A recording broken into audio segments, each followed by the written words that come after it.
Zara watched in stunned silence as Marcus transformed before her eyes. The gentle farmer disappeared, replaced by someone who moved with deadly precision and spoke in clipped military terminology. He pulled on what looked like a standard work coverall, but she could see the armor plating built into the fabric and the weapon hardpoints disguised as tool attachments. Terran Defense Council Special Operations, she repeated, trying to process this revelation. That's the most classified military unit in human space. Was, Marcus corrected, checking the charge on an energy weapon that looked far more advanced than anything she'd seen in civilian hands. I've been retired for 5 years. Officially dead, actually. Dead. Sometimes the only way to truly retire from certain jobs is to not exist anymore. Marcus activated several computer systems simultaneously, his hands moving with practiced efficiency across multiple interfaces. Marcus Chen, the farmer, has no military record. Marcus Chen, the Special Operations Commander, died in a classified incident in the Vega sector. The displays around them lit up with tactical information. Zara could see ship positions, weapons capabilities, and threat assessments scrolling past at a speed that would overwhelm most people. But Marcus read it all as easily as she might read a shopping list. The Krath fleet consists of 12 ships, he said, his voice now completely professional. 3 heavy raiders, 6 medium attack vessels, and 3 troop transports. They're not just here to rob cargo ships. They're planning to hit New Terra directly. How many people live in the settlements? Zara asked, her engineering mind automatically calculating the disaster scenario. About 40,000 across all the colonies on this world. The planetary defense grid has been offline for maintenance for the past week. Typical colonial bureaucracy, always doing critical repairs at the worst possible time. Zara felt sick. 40,000 people, including families with children, completely defenseless against Krath raiders who were known for their brutality. What can one retired soldier do against 12 ships? She asked. Marcus smiled, and for the first time Zara saw something predatory in that expression. You'd be surprised what one properly motivated human can accomplish, he said, especially one with the right equipment. He led her to another section of the hidden facility, through a door she hadn't noticed before. Beyond was something that made her engineering background immediately apparent. This was a starship hangar, built into the hillside behind their house. But it wasn't just any starship. The vessel sitting in the hangar was sleek, deadly, and absolutely not supposed to exist on a farming world. It was painted matte black with no identifying markings, and its weapon systems were clearly military grade. Marcus, what the hell is that? Officially? It doesn't exist. Unofficially, it's my retirement insurance policy. I called it the Harvester. Seemed appropriate for a farmer. Zara walked around the ship, her engineer's eye automatically cataloging its capabilities. The hull was composed of advanced metamaterials that would make it nearly invisible to most sensors. The engine configuration was something she'd never seen before, clearly designed for both speed and stealth. And the weapons, those are Terran military plasma cannons, she said, recognizing the distinctive housing design. Top-tier stuff. How did you... Let's just say when I officially died, some equipment happened to disappear from inventory at the same time. This is insane. You can't take on 12 Krath ships by yourself, no matter how advanced your ship is. Marcus was already running pre-flight checks, his hands moving over controls with the automaticity of long practice. I'm not planning to fight them ship to ship. That would be suicide, even with the Harvester's advantages. Then what's your plan? Krath tactics are predictable because they're effective. They'll drop out of hyperspace at the edge of the system, do a quick reconnaissance, then move in for the attack. The troop transports will hang back while the raiders hit any defensive installations. Once resistance is neutralized, the transports move in for ground assault and looting. Zara followed him into the ship's cockpit, which looked more like the command center of a small warship than anything she'd expected. Multiple targeting displays, communication arrays, and what appeared to be an AI interface filled the cramped space. The weakness in their plan is the troop transports, Marcus continued. They're heavily armored but not very maneuverable. If I can take out their escort ships and then hit the transports, the raiders will have to choose between defending their ground forces or continuing the attack. That still sounds like terrible odds. Probably. But there's something else. Krath ships use a centralized command structure. If I can identify and eliminate their flagship, the others will be much less coordinated. Marcus finished the pre-flight sequence, and the ship's engines began a low, almost inaudible hum. Zara, I need you to stay here and monitor communications. If this goes badly, you'll need to warn the settlements to evacuate. I'm coming with you. Absolutely not. I'm an asteroid mining engineer, Zara said firmly. I know more about ship systems and space operations than 90% of the farmers on this planet. You might need technical support. Marcus turned to look at her, and she could see him weighing options in his head. This isn't mining equipment maintenance. This is combat. I've worked in the belt for 8 years. You think asteroid mining is safe? I've dealt with equipment failures, solar storms, and pirate attacks. I'm not helpless. For a moment, Marcus was quiet. Then he gestured to the co-pilot's seat. Strap in, but you follow my orders exactly no matter what happens, and if I tell you to use the escape pod, you use it immediately. Understood? Understood. As Zara secured herself in the acceleration harness, she realized her hands were shaking slightly. Not from fear exactly, but from adrenaline. She was about to see her mysterious husband in action for the first time. Marcus, she said as the ship began moving toward the hangar exit, just how good were you at this special operations job? The hangar doors opened, revealing the afternoon sky of New Terra. Marcus engaged the ship's stealth systems and lifted, off with a smoothness that spoke of exceptional piloting skill. Good enough that 3 different alien governments put bounties on my head, he said quietly. Good enough that the Terran Defense Council gave me a choice between retirement and a promotion to admiral. And good enough that I've been hiding on this backwater, farming world for 5 years, because too many people in the galaxy would kill me on sight if they knew I was still alive. As they climbed toward the upper atmosphere, Zara felt like she was seeing her husband clearly for the first time. Marcus Chen wasn't just a former soldier. He was a legend. And now she was about to find out why. 3 weeks into their marriage, Zara was learning that life with Marcus followed patterns she couldn't quite understand. Every morning at exactly 0500 hours, he would wake and disappear for an hour, claiming he was checking the fields.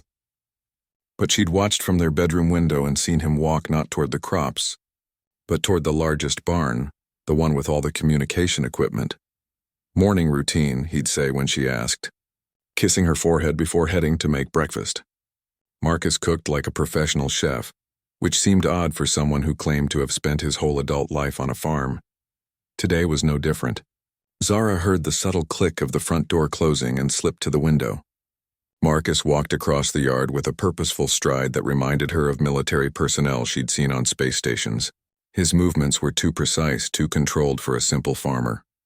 When he returned an hour later, she was in the kitchen pretending to struggle with the coffee maker. Here, let me, Marcus said, taking over with practiced efficiency. This model can be tricky. Where did you learn to use such an advanced machine? Zara asked. The coffee maker was a top-tier commercial unit, the kind used in luxury hotels on core worlds. Previous owner left it, Marcus replied. But Zara caught the slight pause before he answered. After breakfast, they worked together in the vegetable garden behind the house. Marcus had incredible knowledge of agriculture, but also seemed to know things that went beyond farming. When a ship passed overhead, barely visible as a speck, he would pause and track its movement with the kind of attention that suggested military training. Cargo hauler, he'd say, or colonial patrol, identifying vessels that looked identical to Zara. How can you tell from so far away? She asked. Engine signatures. Each class of ship sounds different if you know what to listen for. But why would a farmer need to identify military patrols? That afternoon, while Marcus was supposedly checking irrigation systems in the far fields, Zara decided to explore the house more thoroughly. She'd been living there for 3 weeks, but hadn't had time to really investigate. The main floor was exactly what she'd expect. Kitchen, living room, dining room. A small office with agricultural records and what appeared to be normal business correspondence. But something about the proportions bothered her. The house seemed smaller inside than it should be given its exterior dimensions. In the basement, she found the door that required biometric scanning and voice authorization. She'd seen Marcus use it once, placing his palm on the scanner and saying something too quiet for her to hear. The door looked like it belonged on a starship, not a farmhouse. Zara was examining the scanner when she heard footsteps on the stairs behind her. Looking for something? Marcus asked. His tone was still gentle, but there was something else underneath it now. I was just exploring, Zara said, turning to face him. This is quite a security system for a farm. Marcus walked down the remaining steps slowly. Some of my equipment is valuable. Agricultural theft is more common than you might think.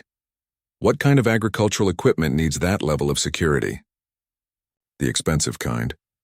Marcus reached past her and placed his hand on the scanner. Marcus Chin. Authorization Delta 779, he said clearly. The door slid open with a pneumatic hiss that definitely didn't belong on farm equipment. Beyond was darkness. Come on, Marcus said, since you're curious.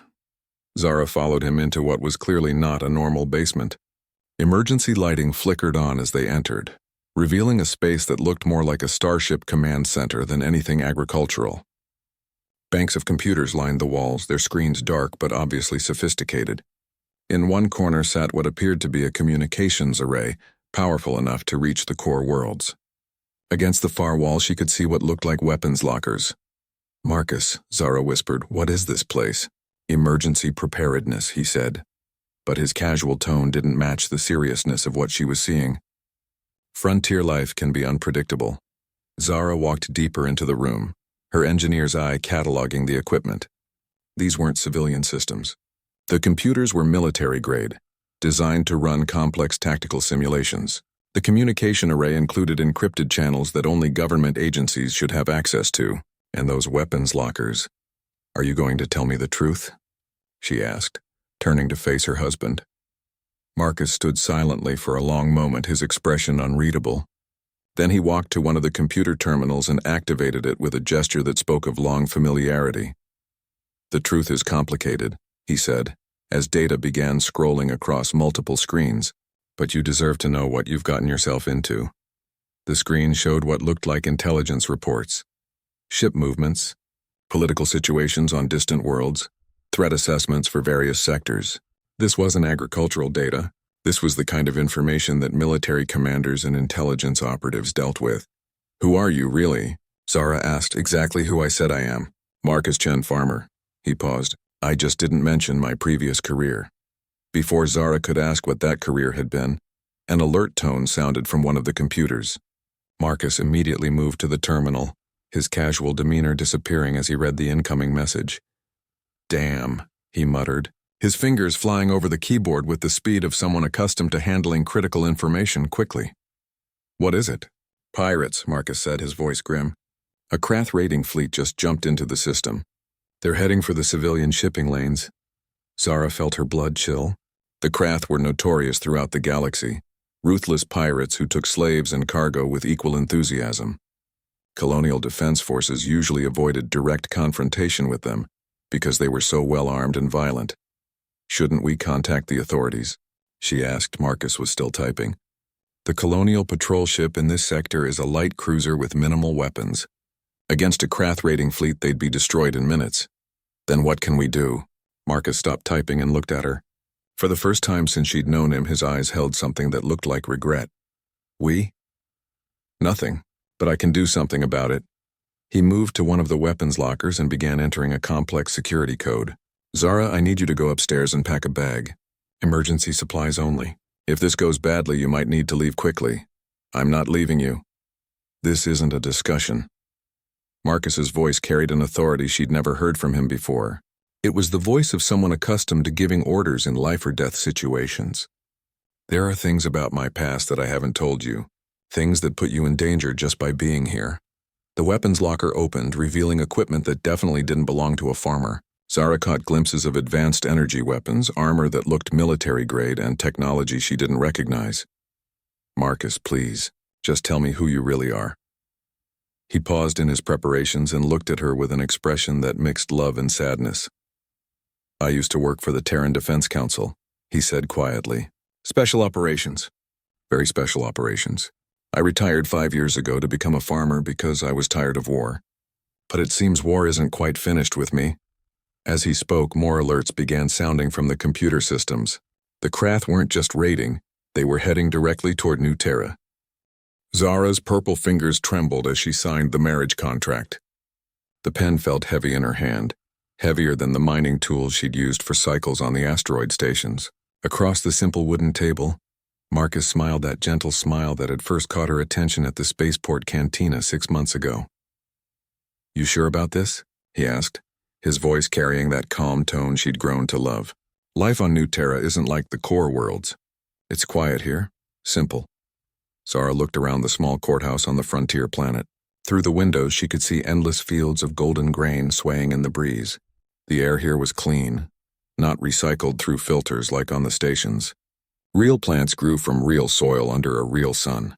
It was everything she'd dreamed of after years of breathing stale air and eating synthetic food. "I'm sure," she said, her voice steady despite her racing hearts. Thrakari physiology gave her 2 hearts, and both were beating fast with excitement and nervousness. The human clerk stamped their papers with an old-fashioned seal. "Congratulations, Mr. and Mrs. Chen. May you have many happy years together." Marcus stood and offered Zara his arm. Even in the simple clothes he always wore, faded blue work pants and a clean white shirt, he moved with a grace that seemed unusual for a farmer. But then again, Zara had never known many farmers. They walked out into the bright afternoon sun. Marcus's truck waited at the curb, an old model that looked like it had seen many seasons of farm work. The paint was faded, but the engine hummed smoothly. "Ready to see your new home?" Marcus asked as he helped her into the passenger seat. The drive through the countryside was peaceful. Zara watched the landscape roll by. Vast fields, scattered farmhouses, and the occasional group of earthborn animals grazing in pastures. Other alien settlers had chosen New Terra too, but they mostly lived in the towns. Out here in the farming districts, humans dominated. "Tell me about your neighbors," Zara said, trying to imagine her new life. "Good people mostly," Marcus replied, keeping his eyes on the road. "The Johnsons to the east grow vegetables. The Williams family to the west raises livestock. They'll probably come by this week to meet you." "And you? What exactly do you farm?" Marcus was quiet for a moment.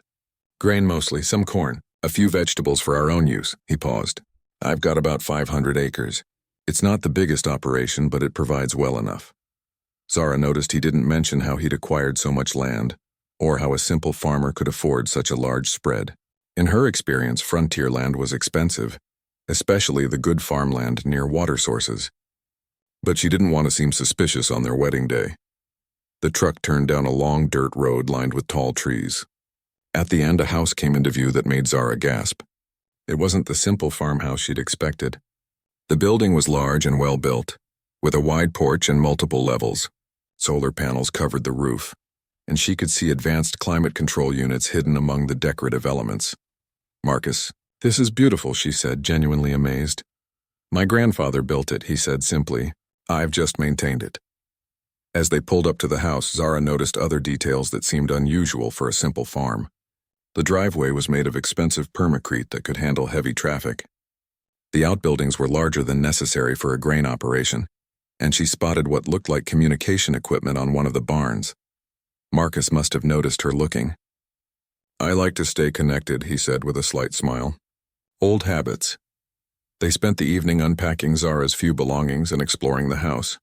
It was even more impressive inside, with modern appliances, a well-stocked library, and rooms that seemed designed for entertaining larger groups than a farmer might normally host. In the kitchen, Zara opened the refrigerator to find it stocked with foods from across the galaxy, not just Earth staples, but delicacies from a dozen different worlds. The spice rack contained seasonings she recognized from the expensive restaurants in the core systems. "You eat well for a farmer," she commented, trying to keep her tone light. "I travel sometimes," Marcus said, not meeting her eyes. Trading agricultural products opens doors to interesting places. That night, as they lay in the large bed in the master bedroom, Zara stared at the ceiling and wondered about the man she'd just married. Everything about their courtship had been normal enough. They'd met when she was changing ships at the New Terra port. He'd been there selling grain to off-world traders. He'd been charming but not pushy, interested in her stories from the asteroid mining operations but not overly curious about her past. But now, surrounded by evidence of wealth and sophistication that didn't match his simple farmer persona, she was beginning to wonder what she really knew about Marcus Chen. "Marcus," she whispered in the darkness. Are you happy? With this life, I mean. Just farming." She felt him shift beside her, and for a moment she thought he wouldn't answer. "I am now," he said finally. For a long time, I thought this kind of peace was impossible for someone like me. But yes, I'm happy. Someone like him. What did that mean? Outside, the night sounds of New Terra filled the air. Insects chirping, small animals moving through the grass, the distant lowing of cattle. It was so different from the mechanical hums and artificial environments she was used to. As she drifted off to sleep, Zara told herself she was just being paranoid. Marcus was a good man who'd offered her a chance at a new life. Whatever secrets he might have, they couldn't be that important. She was wrong. In the morning, she would begin to notice the small things. The way Marcus always seemed to know when aircraft were approaching before they appeared. How he received messages on communication channels that civilian farmers shouldn't have access to. And why someone with such simple needs had a basement that required both a biometric scanner and a voice authorization to access. But for now, on their wedding night, Zara Chen slept peacefully beside her mysterious husband, unaware that she had just married one of the most dangerous humans in the galaxy. The Harvester broke through New Terra's atmosphere and immediately went to full stealth mode. Zara watched the displays as their ship became essentially invisible to conventional sensors. A technological achievement that impressed her engineering background immensely. How long until the Krath arrive? She asked, monitoring the long-range detection systems Marcus had taught her to operate during their ascent. 16 minutes, Marcus replied, his attention split between piloting and analyzing intelligence data streaming to his displays. They're following standard protocol. Drop in at maximum sensor range, assess defenses, then close for attack. Zara studied the tactical display showing the incoming Krath fleet. Even with limited sensor data, their formation looked intimidating. Heavy raiders in front, medium attack vessels providing flanking support, and those ominous troop transports bringing up the rear. Marcus, I'm reading the specifications on those heavy raiders. They each have enough firepower to level a city. I know. I've fought them before. When? Marcus was quiet for a moment, adjusting their course to intercept the Krath fleet's projected route. The Kepler incident 7 years ago. Krath forces attacked a research station with 12,000 civilians aboard. The Terran Defense Council sent a task force to respond. Zara had heard of the Kepler incident. It was taught as a case study in most engineering programs because of the innovative rescue techniques used. The official report said the entire Krath fleet was destroyed by a task force of 6 ships. The official reports were wrong about the fleet size, Marcus said grimly. There were 23 Krath ships at Kepler, not 8 like they claimed. And it wasn't 6 Terran ships that stopped them. How many ships did it actually take? 1, Zara stared at him. 1 ship destroyed 23 Krath raiders. The Krath had made a tactical error. They thought they were dealing with a standard colonial defense scenario. So they spread their forces out to hit multiple targets simultaneously. I was able to use stealth insertion to take out their command ship, then worked through the fleet systematically while they were disorganized. You. Personally. It was my job. As they closed on the intercept point, Marcus began activating weapon systems with the casual efficiency of someone who had done this many times before. Zara realized she was watching one of the most dangerous humans in the galaxy prepare for combat. Contact, Marcus announced. Krath fleet dropping out of hyperspace in 3, 2, 1. The displays lit up with new sensor contacts as 12 Krath ships materialized at the edge of the New Terra system. Even at extreme range, Zara could see they were big, heavily armed, and moving with the confidence of predators who expected no real resistance.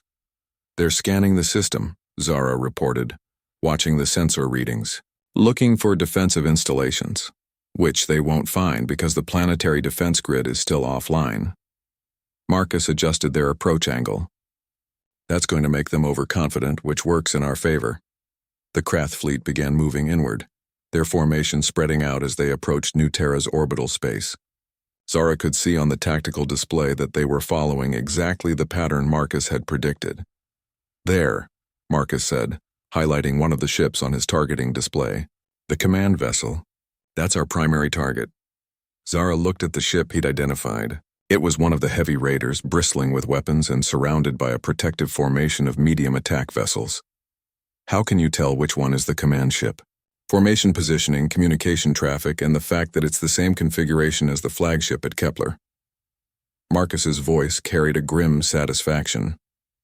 Krath military doctrine hasn't changed much in 7 years. So what's the plan? We're going to do something they won't expect. Instead of trying to hit them from long range or engaging their screening vessels, we're going straight for the command ship. Marcus engaged the ship's advanced maneuvering systems, and Zara felt the acceleration press her back into her seat. The harvester was fast, much faster than she'd expected. Won't they see us coming? Not until it's too late. The stealth systems on the ship are about 15 years ahead of anything the Krath have encountered. They were closing rapidly on the Krath formation. Zara watched the range indicators count down while trying to control her nervousness. She'd been in dangerous situations before, but never deliberate combat against overwhelming odds. Zara, I need you to monitor the communication channels and watch for any changes in their formation. If they detect us early, everything changes. Understood. Zara focused on the sensor displays, looking for any sign that the Krath had noticed their approach. At 50,000 kilometers, Marcus armed the ship's weapons. Zara could hear the subtle change in the engine note as power was diverted to the plasma cannons. At 30,000 kilometers, the Krath command ship began broadcasting orders to the fleet. Zara didn't understand the language, but the translation software indicated they were preparing to engage New Terra's orbital infrastructure. At 10,000 kilometers, Marcus spoke quietly. Here we go. The harvester dropped stealth and accelerated directly toward the Krath flagship. For a few crucial seconds, the enemy crew couldn't believe what their sensors were telling them. A single, unidentified ship was attacking their entire fleet. Marcus opened fire with every weapon the ship had. The first salvo hit the Krath flagship before they could raise shields, punching through their hull armor and destroying several weapon systems. The second salvo, fired barely 3 seconds later, targeted their command bridge. Direct hit on their primary control center, Zara reported, watching the sensor readings. They're losing power to major systems. But now the other Krath ships were reacting. Energy beams and missile barrages began, filling the space around them as the enemy fleet tried to destroy their attacker. Marcus threw the harvester into a series of evasive maneuvers that tested the limits of both the ship's capabilities and Zara's stomach. They twisted and dove through the enemy formation, too fast and unpredictable for the Krath gunners to track effectively. 2 of the medium attack vessels are breaking formation to pursue us. Zara called out, "Good. That's 2 ships that aren't bombarding the planet." Marcus brought them around for another attack run, this time targeting the troop transports that were trying to position themselves for planetary assault. The harvester's weapons tore into the less heavily armored transport ships, causing massive secondary explosions as their cargo holds full of equipment and ammunition detonated. "That's 1 transport down," Zara reported. "The other 2 are retreating." "Now comes the hard part," Marcus said. "The remaining raiders are going to try to coordinate their attacks. We need to keep them focused on us instead of the planet." As if summoned by his words, the surviving Krath ships began moving to surround them. Zara realized they were now facing 9 combat vessels, all intent on destroying the small ship that had just crippled their invasion force. "Marcus," she said, watching the tactical display with growing alarm, "they're not trying to hit us anymore. They're trying to trap us, I know.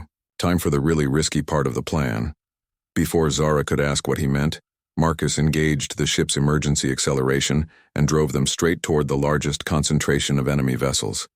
Marcus drove the harvester directly into the heart of the enemy formation, at a speed that should have been suicide. Energy beams and explosive rounds filled the space around them. But somehow Marcus threaded their ship through the deadly crossfire with maneuvers that defied everything Zara knew about physics and piloting. "How are you doing that?" she gasped, watching the tactical display as they passed within meters of collision with multiple enemy vessels. "Practice," Marcus replied, his voice perfectly calm despite the chaos around them, and the fact that Krath gunners are trained to fight larger, slower targets. As they emerged from the enemy formation, Marcus triggered what Zara realized was a carefully planned surprise. Dozens of small objects ejected from hidden compartments on the harvester's hull, spreading out behind them like a deadly cloud. "Proximity mines," Marcus explained, banking hard to avoid the blast radius. Old-fashioned but effective. The explosions that followed turned 3 Krath ships into expanding debris fields. The remaining vessels found themselves scattered and disorganized, their formation completely broken. "That's impossible," Zara breathed, staring at the tactical display. 6 ships destroyed in less than 10 minutes. By one pilot. 7 ships, Marcus corrected, highlighting a new target. The flagship is still alive but crippled. We need to finish it before they can restore communications with their home fleet. But as they moved to engage the damaged command ship, something unexpected happened. The remaining Krath vessels began broadcasting on emergency frequencies, and Zara's translation software picked up familiar words that made her blood freeze. Marcus, they're calling for reinforcements, and they're using your name. Marcus went very still. What exactly are they saying? They're identifying you as the ghost of Kepler and requesting immediate evacuation. They're saying... Zara paused, checking the translation again. They're saying that Admiral Chen is alive and operating in this sector. Admiral? Zara turned to stare at her husband. You told me you retired to avoid a promotion to Admiral. I lied. Marcus's expression was grim as he monitored the enemy communications. I was already an Admiral when I retired. The youngest in Terran Defense Council history, actually. What else haven't you told me? Before Marcus could answer, new contacts appeared on their sensors. A Krath reinforcement fleet had just dropped out of hyperspace. 8 more ships, including 2 massive dreadnoughts that were each larger than anything in the original invasion force.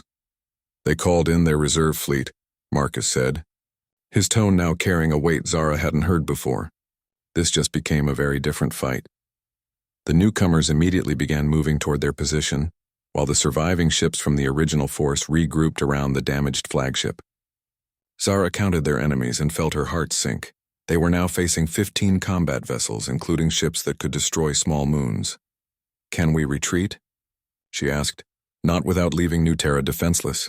Those dreadnoughts carry enough firepower to glass the entire planet.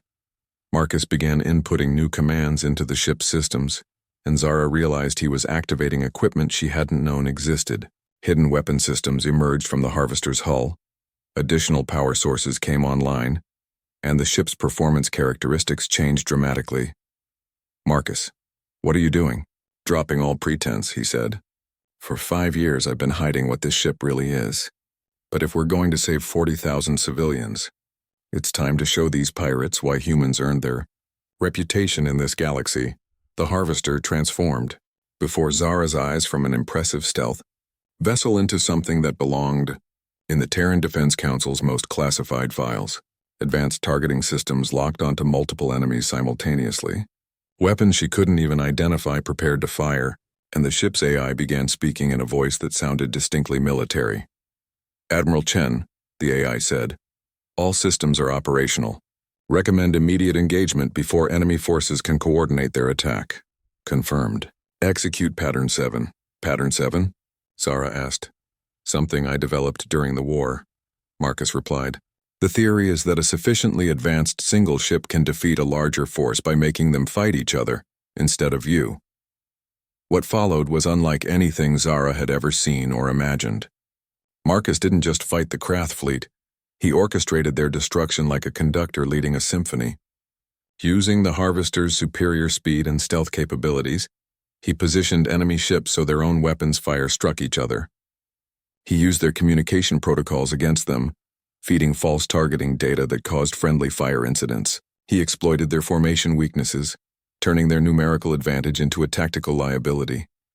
He's not just a good pilot, Zara realized, watching her husband work. He's an artist. The Krath dreadnoughts tried to use their massive firepower to simply saturate the combat area, but Marcus anticipated their tactics and used the smaller enemy ships as shields, forcing the dreadnoughts to hold fire or risk destroying their own forces. Within 20 minutes, the Krath reinforcement fleet was reduced to scattered wreckage and fleeing survivors. The 2 dreadnoughts found themselves alone, facing a single human ship that had just eliminated 13 other combat vessels. This is impossible, one of the Krath commanders broadcast on an open channel. How can one human defeat an entire battle fleet? Marcus opened a return channel, and when he spoke, his voice carried an authority that seemed to fill the vacuum of space itself. Because you made the mistake of threatening my home, he said, and because you forgot that humans don't fight wars to win battles. We fight wars to win wars. The remaining dreadnoughts fired everything they had at the Harvester, but Marcus was no longer where their targeting computer said he should be. He moved through their weapon fire like it was a gentle rain, closing distance until he could target their critical systems with surgical precision. When it was over, the last Krath ship was a drifting hulk, its crew abandoning ship and whatever escape pods still functioned. The space around New Terra was littered with debris from what had been a formidable invasion force. "Zara," Marcus said quietly, "I need to ask you something important." "What?" "Can you live with being married to Admiral Marcus Chen, the ghost of Kepler, the man who ended the Krath War single-handedly?" Zara looked at her husband, really looked at him, and saw him clearly for the first time. This wasn't a quiet farmer who happened to have military training. This was a legend, a man whose actions had shaped the history of human space exploration and defense. "I think," she said slowly, "I can manage that, but I have one condition." "What's that?" "No more secrets. If we're going to make this marriage work, I need to know who I'm really married to." Marcus smiled, and for the first time since she'd known him, it was completely genuine. "Deal," he said. "Though I should warn you, the truth is going to be a lot more complicated than you might expect." The flight back to New Terra was quiet except for the steady stream of communications from planetary authorities, colonial defense forces, and what appeared to be several different government agencies. Marcus handled them all with the practiced efficiency of someone accustomed to dealing with bureaucracy after combat operations. "Harvester actual to New Terra control," he said into his headset. "Threat neutralized. Recommend immediate salvage operations to recover Krath technology before scavengers arrive. Harvester, this is Colonel Morrison, New Terra Defense Force. Identify yourself and state your authority for engaging hostile forces in our sector." Zara watched Marcus's expression shift slightly. "Colonel Morrison transmitting authorization codes now. You'll want to verify those through Terran Defense Council channels." There was a long pause before the colonel's voice returned, noticeably more respectful. "Admiral Chen, sir, we thought you were dead." "I got better," Marcus replied dryly. "I'll need a full debrief with your intelligence staff, but first I'm returning to base." "And Colonel?" "This operation is classified under Defense Council Protocol 7. Any media inquiries get referred to TDC Public Affairs." "Understood, Admiral." Marcus closed the channel and glanced at Zara. "Sorry about that. Once word gets out that I'm alive, things are going to get complicated." "How complicated?" "Well, for starters, there are probably going to be intelligence operatives from 6 different governments showing up at our farm within the next few days. Some of them will want to recruit me, some will want to arrest me, and at least one will probably try to assassinate me." Zara stared at him. "Assassinate you? Why?"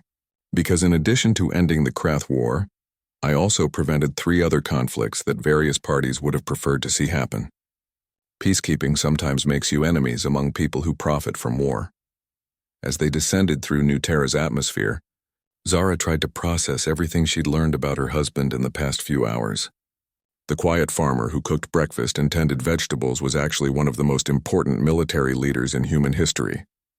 "Marcus, when you said you ended the Krath War single-handedly, what exactly did you mean?" "Exactly what it sounds like. The war had been going on for 3 years, with both sides losing massive amounts of ships and personnel. The Terran Defense Council was planning a major offensive that would have cost hundreds of thousands of lives. Instead, I took the Harvester and infiltrated Krath space alone. And I destroyed their primary shipyard, eliminated their high command, and convinced their remaining forces that continuing the war would result in the complete annihilation of their species." "How did you convince them of that?" Marcus was quiet for a moment. "I demonstrated what would happen to their homeworld if they didn't surrender by doing it to one of their uninhabited colony worlds first." Zara felt a chill. "You destroyed an entire planet?" "I made it uninhabitable for about 50 years. The atmosphere will recover eventually, but the point was made. Sometimes the threat of overwhelming force is more effective than actually using it." They landed at the hidden hangar behind their house as the sun was setting. As they walked back toward the farmhouse, Zara realized their quiet life together was over. How could they go back to farming and domestic routine after what had just happened? "Marcus, what happens now?" "Now we wait. The Defense Council will want to debrief me. Various intelligence agencies will want to know why I broke cover, and the Krath survivors will probably put a new bounty on my head." "That's not what I meant. What happens to us? To our marriage?" Marcus stopped walking and turned to face her. In the fading light, she could see the weight of responsibility in his eyes, the burden of being someone whose actions affected the lives of millions. "That's up to you," he said quietly. "I'm still the same person you married. I still want to grow vegetables and raise livestock and live a quiet life. But I understand if knowing who I really am changes how you feel about me." Zara considered this. 3 weeks ago, she'd been a lonely asteroid miner looking forward to a simple life with a gentle farmer. Now she was married to a living legend who had just single-handedly saved their planet from invasion. "Are you planning to go back to active duty?" "No. I meant what I said about being retired. I only broke cover because there was no other choice. And if this happens again, if another threat appears?" Marcus was quiet for a long moment. "Then I'll deal with it. That's who I am, Zara. I can't stand by and watch innocent people suffer when I have the ability to help them." Before Zara could respond, lights appeared in the sky above them, not stars, but the engine signatures of approaching spacecraft. Several ships were descending toward their location. "That was fast," Marcus muttered. "I was hoping we'd have at least one more quiet evening." "Who is it?" Marcus studied the approaching ships with the practiced eye of someone who had learned to identify threats quickly. Terran Defense Council transport, 2 intelligence service vessels, and he paused, frowning. "That's interesting. A diplomatic ship from the Galactic Mediation Council. Diplomatic? Word travels fast in intelligence circles. Half the galaxy probably knows by now that the ghost of Kepler is alive and active again." The ships landed in the field beyond their house, and figures in various uniforms began approaching across the farmyard. Marcus watched them come with the alertness of a predator evaluating potential threats. "Zara, I need you to know something before they get here." "What?" "Whatever they offer me, whatever pressure they try to apply, my answer is going to be no. I chose this life with you and I meant it, but they're going to try very hard to convince me otherwise." The first figure to reach them was a woman in the dark blue uniform of the Terran Defense Council. She had admiral stars on her collar and moved with the confidence of someone accustomed to command. "Marcus," she said, offering a slight smile. "It's good to see you alive." "Admiral Rodriguez," Marcus replied. "I assume this isn't a social call." "You know it isn't. We need to talk. All of us." She gestured toward the other figures approaching, intelligence operatives, diplomatic personnel, and what appeared to be several alien representatives. "Fine, but we do it here. At my home, with my wife present for everything." Rodriguez glanced at Zara, clearly evaluating whether a civilian should be involved in what was obviously going to be a highly classified discussion. "Admiral," Zara said, surprising herself with her boldness, "I just watched my husband destroy an entire invasion fleet. I think I've earned the right to know what happens next." Rodriguez smiled slightly. "I can see why you married her, Marcus." "All right, Mrs. Chen. Let's go inside and discuss how your husband just changed the balance of power in this sector of the galaxy." The farmhouse living room had never hosted such a gathering. Admiral Rodriguez sat on the couch next to a Galactic Mediation Council representative, whose species Zara didn't recognize. 2 intelligence officers occupied the chairs by the window, while Marcus leaned against the wall with his arms crossed, every inch the military commander despite his civilian clothes. "Let me be direct," Admiral Rodriguez began. "The Krath weren't operating independently. They were hired by the Hegemony Coalition to test our response capabilities in the outer colonies." Zara felt Marcus go very still beside her. "The Hegemony is active again?" "More active than we realized. Today's attack was supposed to be a probe. See how long it takes our forces to respond, what kind of resistance they encounter, whether the colonies have any hidden defenses." "Instead," said one of the intelligence officers, "they discovered that Admiral Marcus Chen is alive, well, and capable of single-handedly destroying battle fleets." The alien representative leaned forward. "This changes the strategic situation considerably. The Hegemony Coalition was preparing for a large-scale offensive against human space, based on the assumption that your military capabilities were fixed and predictable." Marcus straightened. "They were planning another war." "Within 6 months," Rodriguez confirmed. "Intelligence indicates they've been building up forces for a coordinated attack on 12 different colonial sectors simultaneously. The goal was to overextend our defensive capabilities and force a negotiated surrender of the outer colonies." "And now?" Zara asked. "Now they know that humans have capabilities they didn't account for," the intelligence officer said. "The footage of today's battle is already spreading through diplomatic channels. 1 human in 1 ship, destroying 15 enemy vessels including 2 dreadnoughts. It's exactly the kind of demonstration that makes potential aggressors reconsider their plans. Admiral Rodriguez turned to Marcus. Which is why we need you back on active duty. Not necessarily in a command position, but as a visible deterrent. Your reputation alone could prevent a war that would cost millions of lives. Marcus was quiet for a long moment, and Zara could see him weighing the implications. Finally, he spoke. What exactly are you proposing? Limited active duty.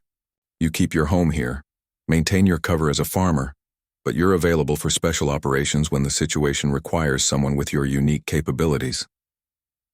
And my wife? Rodriguez glanced at Zara.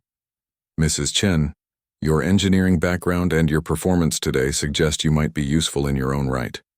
We could offer you a civilian contractor position with the Defense Council's Technical Services Division. Zara blinked in surprise. You want to recruit me too? You helped destroy a Krath invasion fleet, the alien representative said. That level of practical experience under extreme conditions is valuable. Besides, Rodriguez added, keeping you both involved means we can offer better security protection. Being married to Marcus Chen makes you a target whether you're officially involved or not. Marcus looked at Zara. What do you think? Zara considered the options. They could try to disappear again, find another quiet world and hope Marcus's identity remained secret. But today had proven that was probably impossible. Too many people knew he was alive now, and the galaxy was apparently heading toward another major conflict. I think, she said slowly, that I didn't marry a farmer. I married a protector, someone who can't stand by when innocent people are threatened. That's not an answer. Yes, it is. If you're going to keep doing this, and we both know you are, then I want to be part of it. I don't want to sit at home worrying while you risk your life to keep the galaxy safe. Marcus smiled, and Zara realized it was the same gentle expression she'd fallen in love with. The man who could destroy entire fleets was still the man who made her breakfast every morning. All right, Marcus said to Rodriguez. Limited active duty, but I have conditions. Name them. First, this remains my primary residence. Second, Zara is involved in all operations where her skills are relevant. Third, no routine assignments. I only get called for situations that genuinely require my specific capabilities. Agreed. Anything else? Yes, the Harvester gets a full technical upgrade with the latest defensive systems. If I'm going to be a visible deterrent, I want to make sure I can back up the reputation. The alien representative spoke up. Admiral Chen, may I ask you something personal? You can ask. Why choose to live as a farmer? With your capabilities, you could have any position in the galaxy. Marcus glanced around the living room, at the simple furniture, the windows looking out on grain fields, the peaceful domesticity that had been their life for 3 weeks. Because this is real, he said. Military command, strategic planning, intelligence operations, that's all about managing threats and preventing disasters. Important work, but it's always focused on what might go wrong. He took Zara's hand. Farming is about making things grow, building something positive instead of just preventing something negative. I spent 15 years of my life preparing for wars and fighting battles. I wanted to spend the rest of it creating something peaceful. And now? Rodriguez asked. Now I realize I can do both. I can protect the peace by being ready to fight for it when necessary. And I can live the peace by building something worthwhile when the fighting's done. 2 hours later, after the various officials had left with their agreements and authorizations, Marcus and Zara stood on their porch watching the last ship disappear into the night sky. So, Zara said, how exactly does this work? Do we still plant vegetables in the spring? Absolutely. The vegetables don't care if the farmer occasionally saves the galaxy. And when you get called away on missions, then you'll probably be with me. Turns out saving the galaxy is easier with good technical support. Zara leaned against his shoulder, marveling at how normal this felt despite everything they'd learned about each other in the past day. Marcus, next time you decide to take on an entire enemy fleet, could you at least warn me first? I would have brought a better camera. Marcus laughed, the sound carrying across the quiet farmland under the stars. I'll keep that in mind.